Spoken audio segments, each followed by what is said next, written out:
Halo, selamat pagi. Ketemu lagi dengan kita dari podcast Keluarga Nandito. Tempat kita ngobrol-ngobrol seputar keseharian homeschooling kita. Betul. Keseharian kita sebagai keluarga dalam membersamai anak-anak, bertumbuh bersama di dalam proses mereka menemukan jati dirinya gitu. Dan beberapa hari ini, 2 hari ini sih sebetulnya ternyata sudah masuk tahun ajaran baru ya Mas. Iya, betul. Untuk teman-teman yang bersekolah, anaknya, aku juga taunya juga dari Mama sih, cerita. Aku ngeliat story anak temanku kan. Iya, katanya belajar dari rumah ya, PJJ, jarak tetap jauh. pakai seragam. Di depan laptop, apa segala macam. Terus juga di grup-grup coachingnya Rumah Inspirasi kan juga ada yang sharing, apa entah anaknya atau mungkin anak keluarganya yang lain. Betul. Jadi ternyata ini lagi memang tahun ajaran baru dan ternyata kemarin aku juga baru nggak ketika di grup PKBM-nya Oji itu ada diposting jadwal belajar setiap harinya dari Senin sampai Jumat itu sudah ada jadwal belajar secara online, walaupun kemarin belum mulai belajar sih, baru absen sama perkenalan tutor-tutornya. Hari ini juga kayaknya masih belum ada jadwal belajar gitu. Jadi ya udah kita ikutin prosesnya. Tapi itu jadi penanda, oh iya ya, berarti ada ajaran baru ya gitu. Ya mohon maaf ya teman-teman, maklum aja homeschooling kadang kita tidak memperhatikan apa yang terjadi di luar gitu di dalam dunia pendidikan karena kita fokus terhadap rutinitas dan jadwal kita dan target-target keluarga kita masing-masing gitu. Jadi nggak memperhatikan kejadian di luar gitu. Nah, tapi ini jadi sebuah pembahasan yang menarik sih Mbak gitu. Betul. Karena ternyata apa sih yang menjadi hal baru atau kalau tahun ajaran baru ada nggak sih di homeschooling? Ya kalau misalnya sekolah kan setiap tahun naik kelas, terus kemudian masuk tahun yang baru gitu. Kalau di homeschooling ada nggak sih tahun ajaran baru atau apa yang menandakan? Apakah kemudian diukur berdasarkan naik kelas sebagaimana anak-anak sekolah misalnya, ataukah katakanlah setiap ulang tahun berarti naik kelas beda belajar dan sebagainya, apakah seperti itu di keluarga kita gitu. Sekali lagi tiap keluarga bisa beda-beda ya. Bisa beda. Mungkin ada yang menerapkan seperti itu supaya untuk sebagai penanda betul, gitu kan. Sebagai indikator.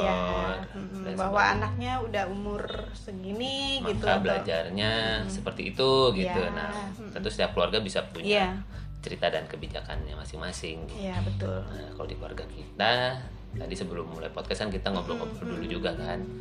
Apa ya yang menandai ajaran baru di keluarga kita? Karena kan memang anak-anak kan bertumbuh. Betul. Secara kemampuan baik yang bahasa kerennya apa ya, yang tangible dan intangible gitu, yang kelihatan dan yang terasakan. Jadi keseharian kita membuat kita melihat oh ya ternyata anak-anak bertumbuh secara perlahan mereka bertumbuh dan minatnya berkembang dan kadang melompat ya ketika kemudian mereka suka atas sebuah sesuatu.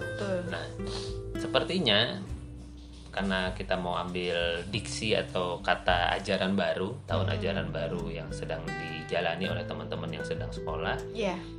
Kayaknya ajaran baru di homeschooling keluarga kita itu adalah ketika anak sedang menunjukkan sebuah minat baru yang baru. Minat yang selama ini mungkin dia nggak pernah ngomong gitu. Iya, betul. Kan kadang minat itu bisa dua, bisa kita yang memperkenalkan, terus mereka suka dan mereka ikut, bisa juga mereka tiba-tiba menyampaikan, tiba-tiba tertarik sama sebuah hal gitu. Terus mereka menyampaikan mereka dan cerita, membahas itu terus menerus gitu. Misalkan katakanlah Yanti deh, yang kelihatan banget hal baru ya. Iya, betul. Beberapa hari terakhir ini misal kita lagi olahraga pagi gitu tuh, dia lagi punya tiba-tiba dia cerita, dia pingin bikin aplikasi, bikin game, dan dia menceritakan dengan penuh semangat, dengan detail gitu ya. Nanti katakanlah gamenya ada kalau ketemu orang nanti bisa selfie, bisa foto, terus nanti fotonya bisa disimpan, bisa di-share. Terus nanti di game itu dia bisa belanja, nanti di game itu dia bisa jalan, ganti baju dan sebagainya. Dia sudah membayangkan. Iya, runut gitu bayangannya gitu. Sampai kemudian kita ajak, ya udah ditulis gitu, nggak tahu ditulis apa enggak sih. Tapi artinya kita mengajak dia untuk jangan hanya diobrolkan, tapi dieksekusi menjadi hal yang paling sederhana, yaitu ditulis. Gitu. Nah, sepertinya sih nggak ditulis. Karena itu berhari-hari Ya, dibahas. tapi terus menerus gitu. Besok lagi. Besok lagi berkurang gitu ya. Kita pikir sehari itu aja terus besoknya hilang gitu. Ternyata terus, besok lagi terus gitu. Buatku itu adalah penanda. Oke, berarti Yanti masuk ajaran baru nih. Walaupun nggak berdasarkan tahun ya teman-teman.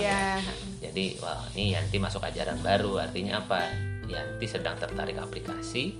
Tandanya dia perlu belajar. Bagaimana cara supaya aplikasi itu bisa terwujud, bisa hadir. Ternyata adalah salah satunya dengan belajar bahasa pembentuk aplikasi. Betul. Misalkan belajar coding lah yang sederhana gitu. Dan belajar coding kan sekarang ternyata tersedia cara belajar yang lebih asik, betul asik. Aku ingat dulu pernah belajar coding langsung pakai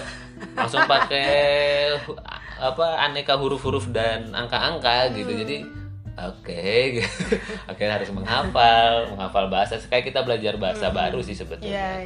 Asik kok. Ya kayak aku waktu belajar blog itu kan ngelihat kode-kode kan mumet tuh kepala gitu kan. Ini opo, haref, weight. Lama-lama kan bold dan sebagainya. Bisa menikmati gitu. Sebenarnya kan asal bisa karena biasa. Iya. Namun ternyata ketika di zaman sekarang tersedia cara-cara belajar coding yang menyenangkan gitu. Misalnya ada di code.org misalnya itu ada belajar coding. Karena sebenarnya kan coding itu logika, bahasa. Pokoknya kalau perintahnya begini, hasilnya begini.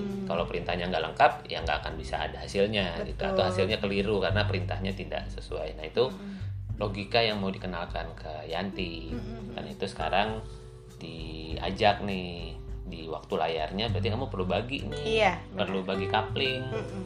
Saya dia punya waktu layar 3 jam sehari. Dari jam 9 sampai jam 12. Sampai jam 12. Biasanya kan dia ngaplingnya sejam pertama dia menggambar, setengah jam berikutnya dia IXL, sisanya dia explore, main, nonton tutorial, lihat YouTube. Biasanya lagi seneng lihat hamster kan, aneka hamster dia kumpulin tuh. Ide-ide bikin rumah buat hamster gitu tuh dia lagi senang banget. Dia lagi menikmati itu gitu. Nah, dari ngobrol ini kita coba masuk.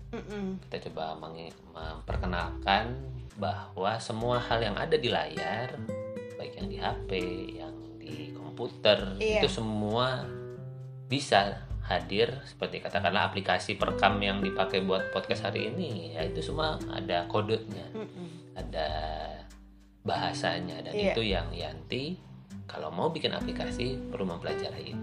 Nah, ini jadi ajaran baru buat Yanti. Hal baru buat Yanti. Hal baru. Gitu. Jadi tahun ajaran barunya tidak berdasarkan usia atau naik kelas, tetapi berdasarkan minat apa yang lagi muncul di diri anak-anak kita.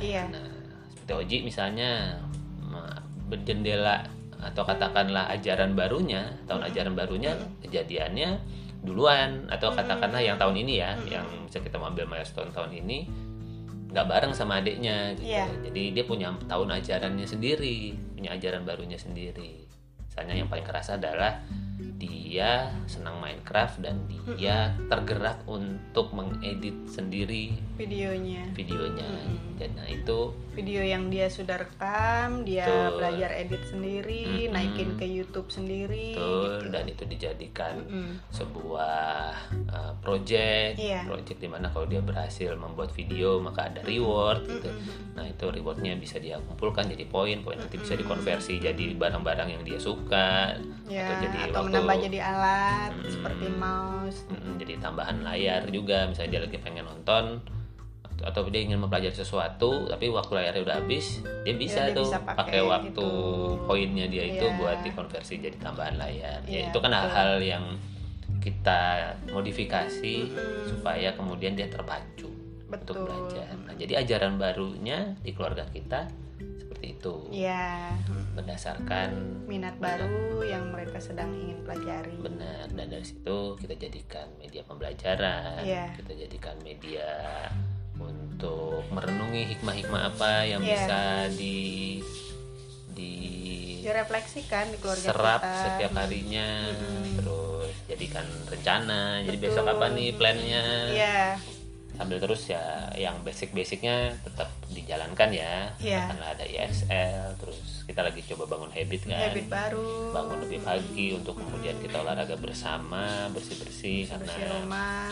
Ya kesehatan kan menjadi fondasi utama keluarga kita. Terus ya kebersihan itu termasuk ya perlu jaga gitu. Kesehatan karena ya perlu jaga kebersihan. Rumah kita kan di pinggir jalan. Jadi sehari nggak nyapu aja itu debunya tuh berasa banget. Dan kalau itu kita lakukan sendirian, itu kan jadi perlu effort besar. Sama kepingin supaya anak-anak lebih luas aja nyapunya. Nyapu, gitu kan? lebih peduli bahwa ternyata banyak ya debu di rumah kita gitu kan. Ketika nanti suatu hari mereka akan diminta untuk bersih-bersih, mereka tidak canggung gitu ketemu sapu gitu. Dan untuk rumah yang seluas ini kan memang ketika dikerjakan sama-sama itu menjadi tidak berat. Dan dalam waktu 10 menit kita sudah kelar untuk urusan menyapu setiap sudut ya gitu. Dibikin tidak terlalu lama, yang penting bareng sama-sama. Tapi konsisten gitu. Kita setel lagu yang bikin happy, semangat di pagi hari. Jadi supaya kemudian 10 menit itu berlalu dengan tidak terasa. Ya tentu hasil sapunya masih perlu di-upgrade terus. Itu. Namun kan harus dimulai. Betul, harus dimulai dan dilatih gitu. Kalau nggak dan diteladani juga. Sama sekali ya anak berat untuk melakukan hal itu kan. Iya, dan juga diteladani artinya ya mereka melihat bagaimana orang tuanya nyapu gitu. Mungkin mereka masih belum luas tapi mereka melihat oh gitu ya cara megang sapu mamanya ya, oh nyerok ke pengkinya begitu, oh buangnya ke situ, oh kadang kita perlu geser-geser perabot untuk lebih mendapatkan debu-debu tersembunyi debu seperti di belakang sofa gitu kan. Itu kan sekali perlu digeser. Itu kan hal-hal yang ya kelihatannya sepele. Ya kayaknya mungkin orang ngapain sih ngajarin anak hal yang begitu, nanti juga kalau udah besar juga bisa. Belum tentu juga sih menurutku itu habit yang perlu dibangun. Karena aku sering ngeliat juga ya anak-anak yang mungkin dia malah udah selesai kuliah atau apa tuh belum tentu dia punya kepedulian itu gitu dan menganggap itu bukan urusannya atau kenapa aku harus mengerjakan belajar gitu. Ilmu atau knowledge yang lain itu lebih penting daripada kemudian mengalokasikan waktu setiap hari nggak usah lama-lama untuk kemudian bersih-bersih tempat tinggalnya gitu. Ya nggak cuma areanya sendiri tapi juga area yang lebih besar di mana orang lain juga terlibat di situ gitu. Seperti menyapu halaman atau itu bagian dari karena nyuci motor dan sebagainya, itu kan sesuatu yang bukan miliknya tetapi dia lakukan. Ya seperti menyiram tanaman di halaman itu kan anak-anak buang juga sampah, jadi belajar misalnya. Untuk menjaga sekitar ya. Maksudnya kita bisa menghirup udara segar ya karena tanaman-tanaman yang ada sekitar kita yang tumbuh sehat karena kita siram tiap hari dan dirawat. Nah, itu kan hal-hal yang perlu diperkenalkan, ditanamkan. Jadi selain ajaran baru yang kita munculkan antara bisa jadi orang tuanya lagi berminat untuk menghadirkan sebuah ajaran baru. Maka biasanya nih pengalaman sih kalau kita yang menggelontorkan belum tentu anak itu langsung bersemangat sebagaimana orang tuanya bersemangat. Karena biasanya orang tuanya semangat, ayo kita belajar masak atau belajar art segala macam, sementara anaknya mungkin perhatiannya lagi tidak di situ. Gitu. Ya dia mungkin tertarik ikut tapi karena minatnya belum tumbuh, biasanya tidak menjadi paket ajaran baru yang cukup lama dan kemudian bisa jadi sebuah hasil. Kayak kemarin tuh Yanti kan lihat kan Mas yang dia ngejar-ngejar aku untuk bikin rumah hamster, mainan hamster, pakai stick es krim ya. Mas Andit juga beliin dia dia minta beli stick es krim dan akhirnya dibeliin lumayan banyak. Ya dia ngejar-ngejar kan, saya bilang mama lagi masak, apa tuh dia semangat banget udah pingin cepat eksekusi gitu. Dia nanya, ayah ke pasar nggak? Kenapa emang? Itu, oh iya ya, ayah janji beliin stik ya, iya lupa ayah. Dan Yanti tuh memang diingatkan ya gitu. Memang kalau udah punya mau itu dia ngejar. Menurutku itu adalah minat. Pintu masuk belajar yang perlu kita manfaatkan gitu. Dan menariknya tentu setiap keluarga, setiap anak punya jalan minatnya masing-masing. Nah, yang menurutku sangat berharga ya, atau apa ya, ini sesuatu yang ketika kita pelajari ilmunya, kita tahu oh iya ya ternyata gitu ya caranya. Salah satunya di materi-materi yang kita pelajari di internet, salah satunya dari Rumah Inspirasi misalnya, yang berbayar ada, yang gratis ada. Itu ternyata mindset itu gitu, melihat hal-hal yang kayaknya biasa-biasa aja ya, ya anak ya begitu, tapi begitu kita punya mindset baru, wih ini ternyata jendela belajar yang sangat berharga. Di situ kita bisa masukin nilai-nilai yang kita mau. Gitu, karena apa, dia lagi membuka dirinya kan untuk belajar. Nah di situ kita bisa masuk. Timbang kita mau menanamkan sesuatu, dia lagi nutup gitu. Akhirnya ya mental-mental gitu. Mau dipaksa seberapapun ya anak kita kan tetap manusia. Yang dia butuh buka pintunya sendiri untuk kemudian kita masukkan ilmunya. Nah caranya gimana masukin ilmunya? Ya temukan minatnya sih. Ketika dia berminat, kita bisa masuk dan menanamkan banyak hal di situ. Benar. Ya, semoga obrolan ini bisa jadi sebuah gambaran bagaimana tahun ajaran baru, walaupun nggak pakai tahun mungkin ya, kalau dalam homeschooling itu sangat fleksibel banget, tergantung anaknya. Kembali lagi memang berpulang ke keluarga masing-masing. Bisa ada, bisa enggak, itu sudah. Betul. Dan oh ya, mengenai hal yang baru ini kan juga jadi pertanyaan, gimana kalau minatnya baru terus, berubah-ubah terus? Ya udah dinikmatin aja gitu. Karena itulah cara mereka belajar, mengenal. Dan kalau orang tuanya tidak menyiapkan diri untuk belajar juga lebih banyak, kadang-kadang itu bisa menjadi sebuah hal yang dalam tanda kutip menyebalkan, jadi melelahkan gitu. Ya elah, belum selesai udah pindah lagi segala macam. Nah itu kan bisa jadi pintu pembelajaran juga, bagaimana ternyata boleh kita punya minat yang banyak, namun minat yang akan membuat kita katakanlah hidup gitu ya, atau kemudian bisa bermanfaat buat orang lain adalah sebuah minat yang dieksekusi sampai menjadi hasil. Tapi kan memang ketika anak mulai punya minat, yang kita lihat tuh juga dia seberapa berminat sih gitu. Maksudnya jangan baru anak bilang suka ini terus langsung orang tua tuh memfasilitasi beliin apa segala macam. Ya, maksudnya kalau kita kan, kalau Oji atau Yanti sedang punya minat, ya kita lihat seberapa minat sih. Kayak kemarin Yanti coding itu kan kita memperhatikan, oh ternyata dia berhari-hari membahas itu, dia membayangkan idenya begini begitu gitu ya. Terus katakanlah kita memang fasilitasnya masih terbatas, masih belum ideal dalam artian untuk bisa menghadirkan sebuah aplikasi misalnya. Artinya misal katakanlah beli atau berlangganan sebuah aplikasi yang berbayar, yang bagus dan sebagainya. Justru dalam keadaan belum ada fasilitas, kita lihat seberapa dia masih semangat nggak? Maksudku jangan buru-buru kita tuh investasi atau anak baru minat main gitar, gitu, baru minatnya tuh mungkin baru senang-senang dikit, tapi orang tua langsung masuk les aja ya gitu.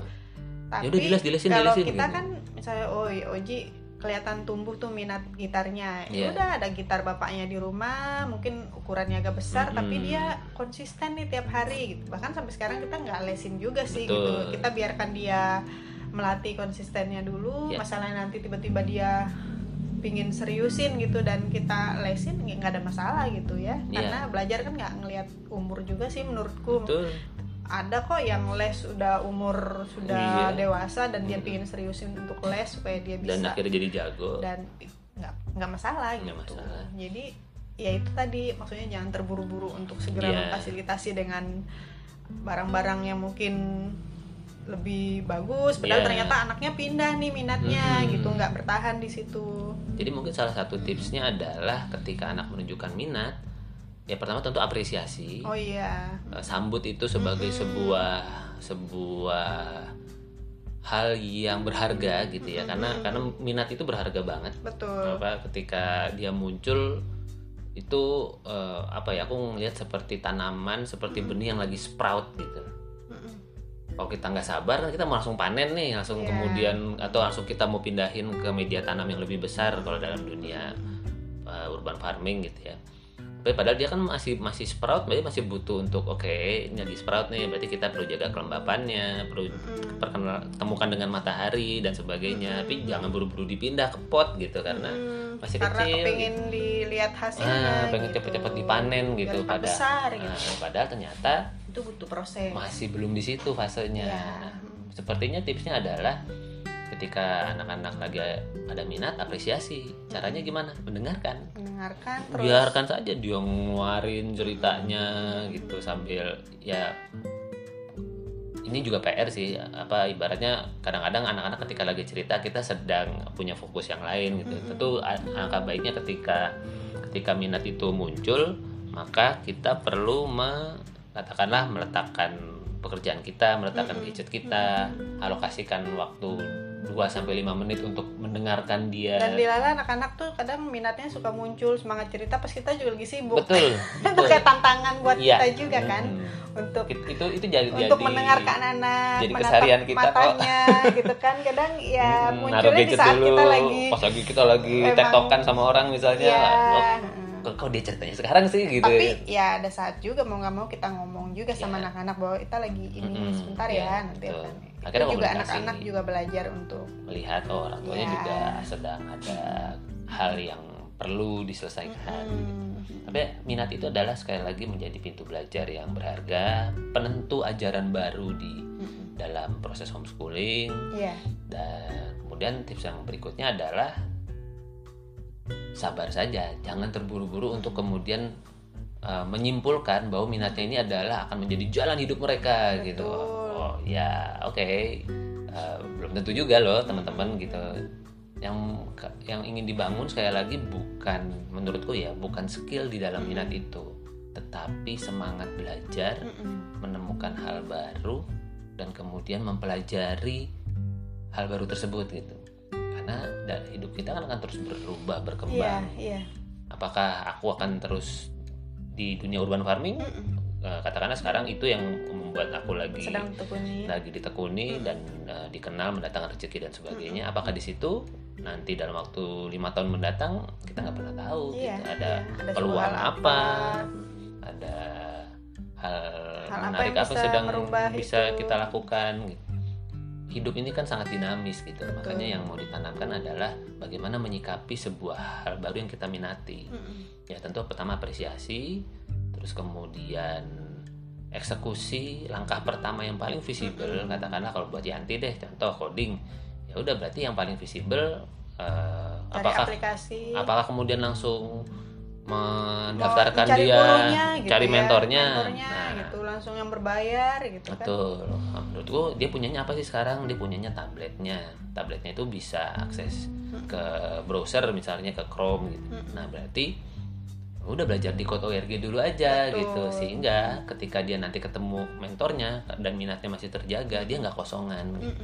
Dia sudah punya basic bahasa dasar, bisa lompat ketika kemudian basicnya sudah punya. Jadi gunakan dulu resource yang ada, yang terdekat dengan kita, jangan buru-buru untuk langsung pengennya. Ya, misalnya Oji senang gitar gitu. Ya, aku melihat ya udah gitarnya taruh di tempat yang mudah dijangkau, yang dia itu kemudian itu salah satu tips. Betul. Jadi kalau kita pingin anak kita misalnya tentu karena dia minat ya. Kita pingin dia konsisten, ya kita letakkan alatnya di tempat yang mudah, di tempat yang terlihat. Jadi kalau dia ke ruang tamu tuh gitarnya sudah ada di situ dan itu kayak otomatis kok dia ambil dan main 10 menit, 5 menit itu udah jadi lama-lama jadi kebiasaan gitu. Di situ kemudian aku kasih katakanlah tantangan, Ji lagu ini atau Ji ini kunci ini, coba ini, terus dia main, terus ketika dia ada sebuah lagu yang dimainkan, aku mengapresiasi misalnya, wah bagus tuh kamu udah bisa kunci itu. Nah nanti kapan dia lagi senang lagu apa, kita pelajarin bareng, ngeprintin chordnya dan sebagainya. Nah itu hanyalah sebagian kecil dari keseruan homeschooling kita. Betul. Bayangkan teman-teman, homeschooling itu sebanyak keluarga, sebanyak anak yang ada di dunia ini gitu. Artinya keragamannya sangat luar biasa. Yang kami sharingkan di sini ya lebih apa yang kami jalani sehari-hari di keluarga gitu. Satu keluarga punya satu anak, maka dia akan punya satu plus sekian banyak variasi. Begitu anaknya 2, maka dia punya 2 variasi plus banyak variasi. Begitu anaknya 5 ya makin banyak lagi, makin bervariasinya makin lebih banyak, tantangannya lebih seru.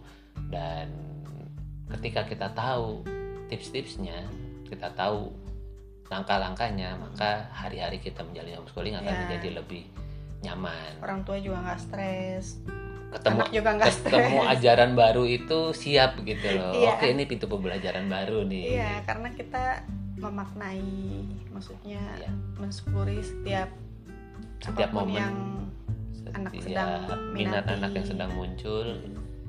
Ya, semoga ini bisa menjadi sebuah obrolan yang memberikan seperti sebuah semangat bahwa anak kita itu adalah sumber belajar yang luar biasa. Bukan cuma mereka menjadi pembelajar, tapi kita sebagai orang tua banyak belajar dari mereka. Jadi kalau teman-teman menyaksikan podcast yang sekarang, yang sebelumnya, dan mungkin yang akan datang, itu isinya sebenarnya pembelajaran kami terhadap yang disajikan oleh 2 anak kami sehari-hari. Gitu sih Mah. Jadi buat teman-teman yang anaknya sekolah, sedang memasuki tahun ajaran baru, selamat menikmati. Selamat menikmati prosesnya, belajar. Karena belajarnya sendiri belum normal ya sekarang. Masih dari rumah juga. Dan artinya kita perlu mensyukuri bahwa belajarnya bisa dilakukan jarak jauh, karena sekali lagi yang mau diutamakan kan keselamatan. Keselamatan itu lebih penting. Buat apa kita kemudian memaksakan berkumpul tapi dalam keadaan dimana sebenarnya pandemi ini masih belum terkendali gitu. Masih kemudian sangat besar kemungkinan kita terpapar, dan amit-amit deh kalau sampai itu kejadian gitu. Ujianti juga sebenarnya kayak renangnya kan sudah mulai ada hawa-hawa untuk dimulai gitu. Tapi kita kemudian mempertimbangkan karena keselamatan lebih penting. Terus kita juga memantau terus kan perkembangan dari pemerintah, berita-berita COVID ya secukupnya aja. Tapi artinya kita tahu berarti kurvanya masih belum landai. Kita masih tetap perlu berhati-hati. Sekali lagi kesehatan yang utama. Ya sudah, kita optimalkan apa yang bisa kita lakukan selama di rumah aja. Gitu Mas. Terima kasih sudah ikutan ngobrol lagi kita pagi ini. Semoga senang bisa konsisten bikin podcast gitu ya. Ini bagian dari. Nah, ini kan juga ajaran barunya orang tua. Ini ajaran baru kita nih. Kita sedang melatih diri untuk konsisten untuk gitu kemudian kan. Berbagi, merefleksikan sih apa yang terjadi sehari-hari. Semoga ini bisa menjadi catatan buat kami pribadi betapa homeschooling itu adalah prosesnya benar, mudah-mudahan hasilnya sesuai dengan yang kita harapkan. Terima kasih teman-teman, sampai kita ketemu lagi di podcast Keluarga Nandito yang lainnya. Dadah.